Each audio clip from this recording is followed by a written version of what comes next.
You tried to use this uniform to crush a kid. Let me show you what this uniform actually does. The tearing of the safety citation was loud, but the sound of her body hitting the oil-slicked steel deck was louder. Commander Vance Miller, Director of Operations at the Blackwater Naval Shipyard, stood over her with the shredded remains of the document clenched in his fist. He was breathing hard, a vein pulsing at his temple, his face flushed with the specific toxic rage of a man who was used to absolute obedience and had just been told no. You think because you're holding a clipboard, you can tell me to halt work on a billion-dollar destroyer, East? Miller's voice echoed off the towering hull of the USS Vindicator, carrying over the screech of grinders and the hiss of welding torches. Dozens of shipyard workers stopped what they were doing. The silence that swept across Dry Dock 4 was heavy and suffocating. The woman on the deck didn't scramble backward. She didn't cry out. Dressed in a stained gray civilian coverall, a white hard hat knocked askew, she looked entirely unremarkable. Just another civilian safety inspector standing in the way of Navy progress. That bulkhead has a microfracture in the primary weld, she said. Her voice was not loud, but it possessed a cold, exact stillness. If this ship deploys into heavy seas, that plate will fail. The metallurgical certs are signed and clean. Miller stepped forward, his boot stopping an inch from her hand. He pointed a finger down at her face.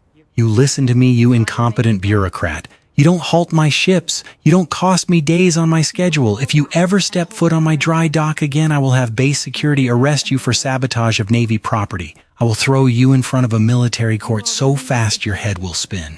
She looked at his boot, then she looked up at his face. She didn't see a commander. She saw a symptom of a disease she had spent her life eradicating. Slowly, deliberately, Sarah Hayes stood up. She wiped a streak of black grease from her cheek with the back of her wrist. She reached down and picked up the largest torn piece of her citation from the wet deck. She didn't brush herself off. She didn't raise her voice. That won't be necessary, Commander, she said, her tone clinical and unreadable.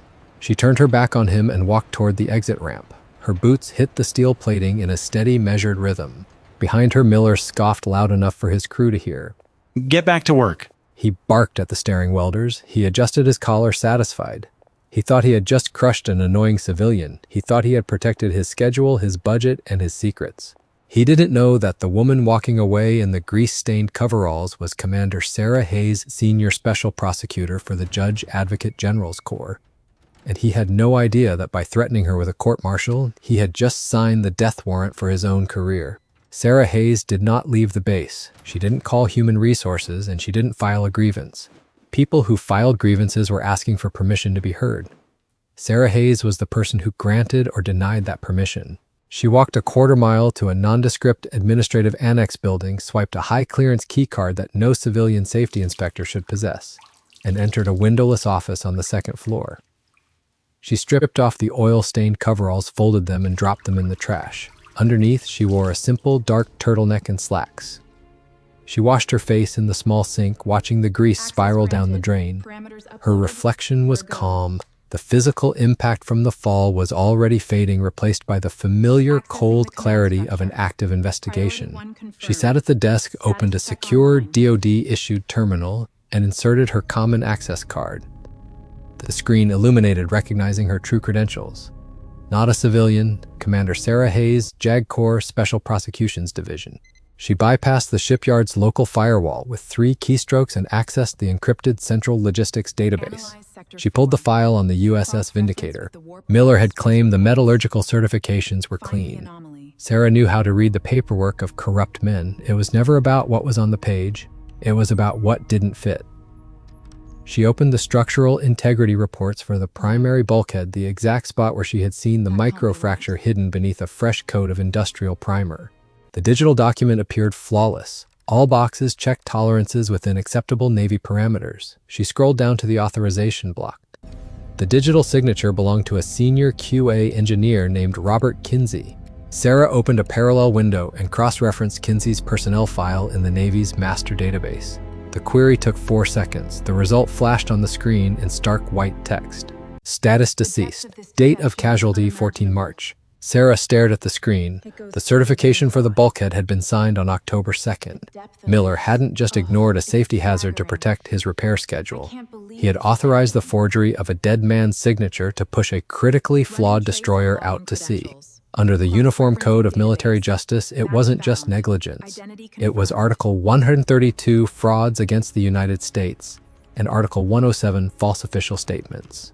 But Miller couldn't have doctored the digital logs himself. He wasn't a systems engineer. He needed a proxy, someone with terminal access, who was low enough on the chain of command to be bullied into compliance. Sarah ran a metadata trace on the login credentials used to upload the forged document. The system returned a name, Ensign Eli Thorne. She pulled her CAC from the terminal and stood up. It was time to have a conversation. The diner was a mile off base, mostly empty at 1600 hours, smelling faintly of stale coffee and fryer grease. Ensign Eli Thorne sat in a corner booth, staring into a mug like it held the answers to a test he was failing.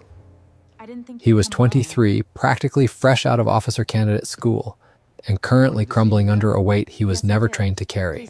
Sarah slid into the booth across from him. She didn't introduce herself. She just set her hands flat on the Formica table. Thorne jumped, spilling a drop of coffee on the rim of his mug. Excuse me, the booth is closed. Robert Kinsey died of a myocardial infarction on March 14th. Sarah said, her voice barely above a murmur, yet cutting through the ambient hum of the diner. On October 2nd, a structural integrity certification bearing his digital signature was uploaded to the master server. The login credentials used for the upload belong to you, Ensign. The blood drained from Thorne's face. He looked frantically toward the diner's exit. I don't know who you are. I'm leaving. If you stand up, your next conversation will be with federal investigators, Sarah said. She didn't raise her voice, didn't lean forward. Article 107 of the UCMJ, false official statements. Article 132, frauds against the United States. Maximum penalty involves decades at Fort Leavenworth, dishonorable discharge, and forfeiture of all pay. Commander Miller is using you as his firewall. When that bulkhead cracks in the Pacific and 100 sailors drown, he will point directly to your login credentials and claim you acted alone. Thorne stopped trying to stand. His hands began to shake. He's the director of operations. He said if I didn't push the paperwork through, he'd have me court-martialed for insubordination. He said he'd ruin my life. He lied to you, Sarah said clinically. A commander's authority stops where the law begins. He built a trap for himself, Eli. He just put you inside it to test the floor. Thorne swallowed, hard tears of sheer panic welling in his eyes. He looked at the woman sitting across from him. She wore no uniform, but the absolute crushing certainty in her eyes radiated more authority than any admiral he had ever met. I didn't destroy the raw data, Thorne whispered. He reached into his uniform pocket with a trembling hand and slid a small encrypted USB drive across the table. These are the original scans, the metallurgical failures. He made me overwrite the server, but I kept the backup. Please, I just wanted to do my job. Sarah picked up the drive. Her expression softened just a fraction. You did the right thing today, Ensign. Go back to your desk tomorrow.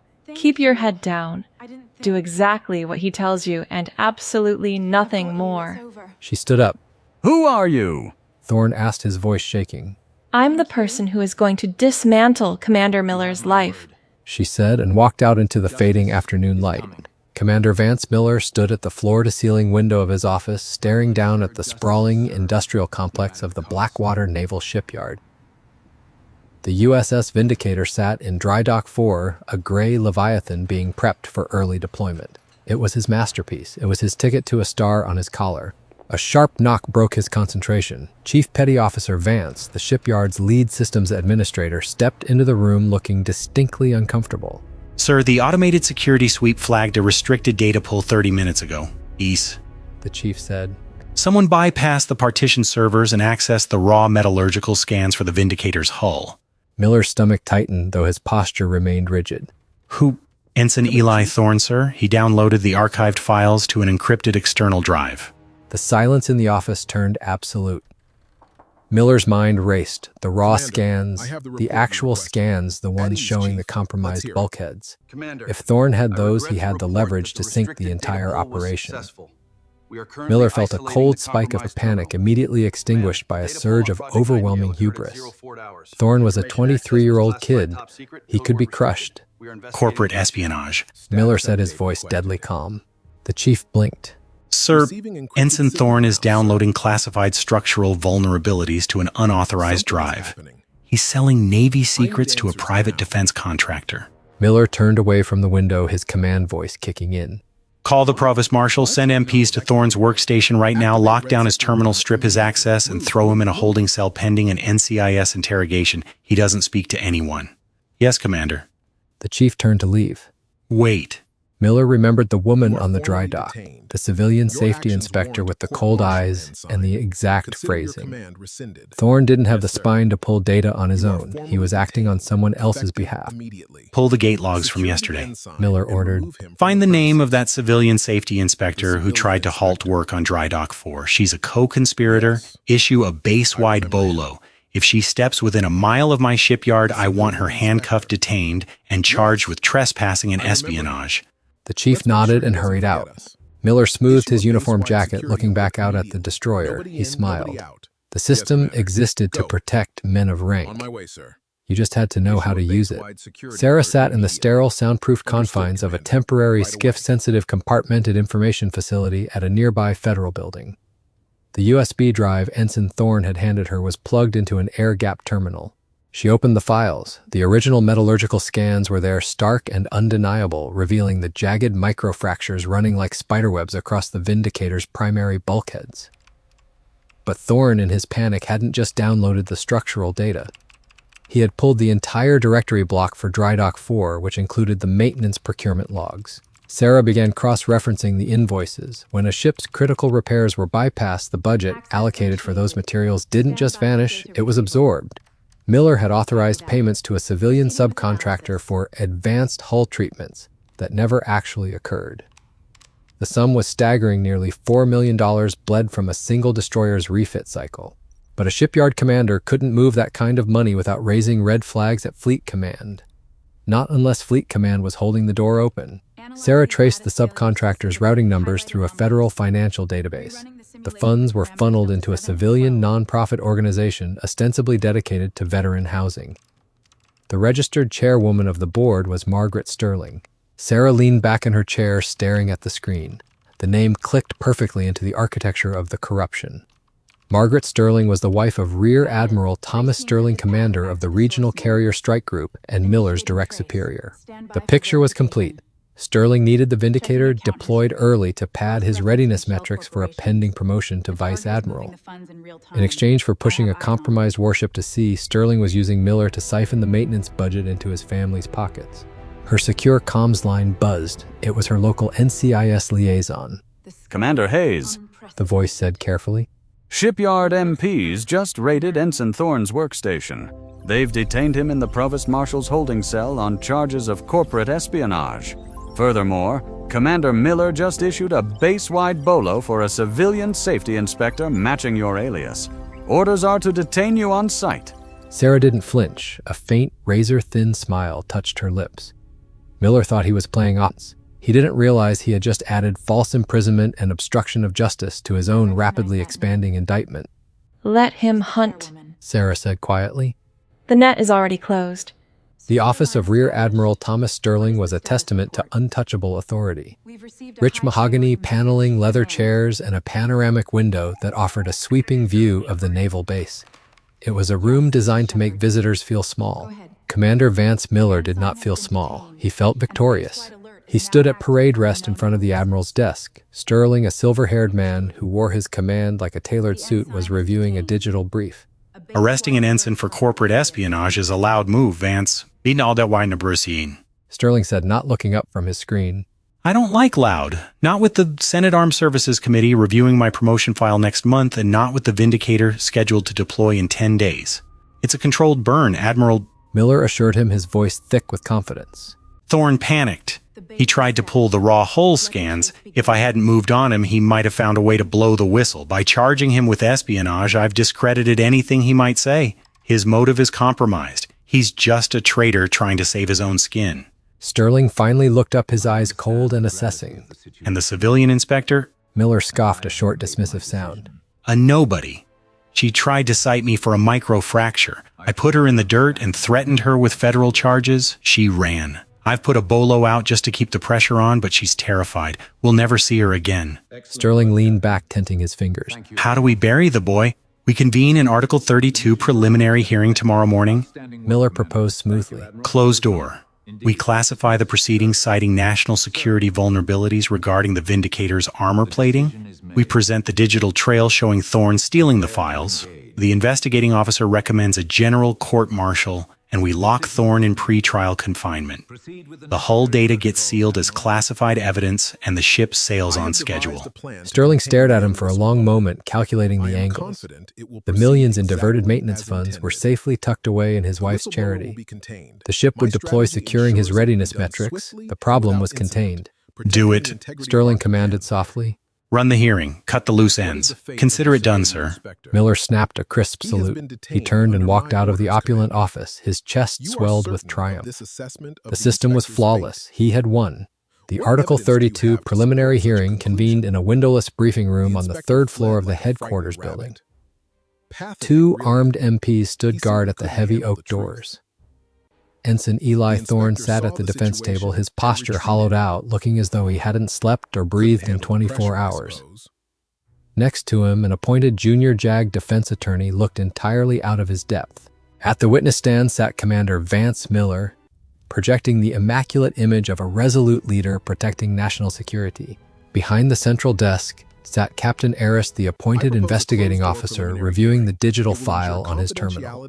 For the record, Miller said, his voice carrying the perfect practice pitch of manufactured regret. I caught Ensign Thorne downloading classified structural scans of the USS Vindicator to an unauthorized drive. Given the sensitive nature of the destroyer's armor plating, I had no choice but to detain him for corporate espionage. Aris nodded. And the civilian inspector who Thorne allegedly conspired with, a ghost. Miller lied smoothly. Likely an operative using a forged credential. She fled the installation before base security could apprehend her. The bolo remains active. Thorne stared at the table. He was going to prison. The machine was simply too big to fight. Very well. Captain Aris said, adjusting his glasses. Based on the testimony and the digital logs provided by Commander Miller, I am prepared to recommend a general court-martial for emirs. The heavy oak doors at the back of the room did not just open. They were pushed wide with a synchronized snap that made both MPs jump. The room fell dead silent. Sarah Hayes walked in. She was not wearing oil-stained coveralls. She was wearing navy service dress whites, the fabric crisp, pristine, and unyielding.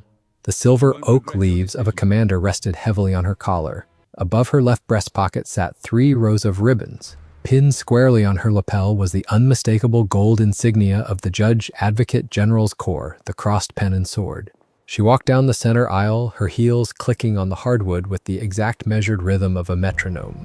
Captain Aris's eyes widened. He stood up so fast his chair scraped loudly against the floor. He snapped to rigid attention. Commander Hayes, he said, his voice pitching up slightly. We weren't notified that Special Prosecutions was taking jurisdiction. Sarah stopped at the prosecution table. She placed a single leather-bound folder down on the wood. You weren't. She said, her voice the temperature of liquid nitrogen. I am. On the witness stand, Vance Miller stopped breathing. He looked at the face of the woman he had shoved onto the wet steel deck of Dry Dock 4. The woman he had threatened with an arrest. The woman he had dismissed as a nobody. The color drained from his face in a sickening rush. His hands resting on the witness stand railing began to tremble. His mind scrambled desperately, trying to reject the reality standing in front of him, but the gold JAG insignia caught the fluorescent light, blinding and absolute. Sarah turned her head slowly and locked eyes with Miller. She offered no smile, no anger, just the clinical gaze of an executioner looking at a condemned man. Good morning, Commander Miller, she said quietly. I believe you promised to throw me in front of a military court. She pulled out the chair at the prosecution table. Here I am, Captain Aris, Sarah said, not taking her eyes off Miller. Special prosecutions will now take the lead on cross-examination. Captain Aris swallowed, recovering his military bearing. Proceed, Commander Hayes. Sarah walked slowly toward the witness stand. The silence in the room was so absolute she could hear Miller's rapid, shallow breathing. He gripped the wooden rail of the stand so tightly his knuckles were white. Commander Miller. She began, her voice perfectly level, carrying the clinical precision of a surgeon holding a scalpel. You just stated under oath that Ensign Thorne accessed restricted data for the purpose of corporate espionage. Do you reaffirm this sworn statement? Miller's throat bobbed. His arrogant facade was shattering, replaced by the cornered panic of a man realizing the floor had just given way beneath him. Yes, that is my testimony. Noted. Sarah opened her leather folder and extracted a single sheet of paper. She laid it on the edge of the witness stand. Prosecution Exhibit A. A structural certification for the Vindicator's primary bulkhead, uploaded on October 2nd. The digital signature belongs to Senior QA Engineer Robert Kinsey. Do you recognize this document? Miller stared at the paper. A bead of sweat traced a line down his temple. I oversee thousands of documents. I assume it is standard. It is highly non-standard, Commander. Sarah corrected effortlessly. Because Robert Kinsey died of a myocardial infarction on March 14th. Nearly 7 months before he supposedly signed off on a critically fractured hull. A sharp intake of breath came from Captain Aris. At the defense table, Ensign Thorne looked up, the color finally returning to his face.